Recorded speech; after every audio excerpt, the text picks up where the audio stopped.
Hi guys, ఈరోజు నేను popcorn చేయబోతున్నా. చూడండి ఎట్లా చేస్తున్నాను. అందరికీ తెలుసు, బట్ నేను ఎట్లా చేస్తున్నా ఒకసారి చూడండి. పొయ్యి పైన కడాయి పెట్టుకొని కొంచెం ఆయిల్ వేసుకోవాలి. ఆయిల్లోనే దీని తగ్గట్టు సాల్ట్ వేసుకోవాలి. కలర్ కోసం అందులోనే కొద్దిగా పసుపు వేసుకోవాలి. ఆ రెండు మిక్స్ అయ్యేలా కలిపినాక ఇప్పుడు తర్వాత గింజలు వేసుకోవాలి. ఇప్పుడు అవుతున్నాయండి, సౌండ్ వస్తుంది. ఇదో ఇట్లా ఇక్కడ ఒకటి అయింది, ఇప్పుడు అవుతుంది. రెడీ, లిడ్ పెట్టేసేయండి. సౌండ్ చూడండి ఎలా వస్తుంది, టింగ్ టింగ్ టింగ్ అట్లా.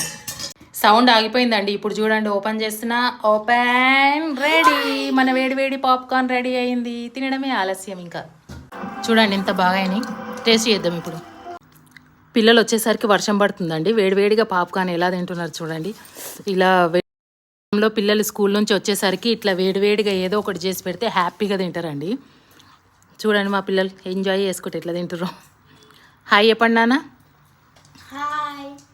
మీరు కూడా ఇట్లా వేడివేడి పాప్కార్న్లు చేసుకొని తినండి. వర్షాకాలం చాలా బాగున్నాయి.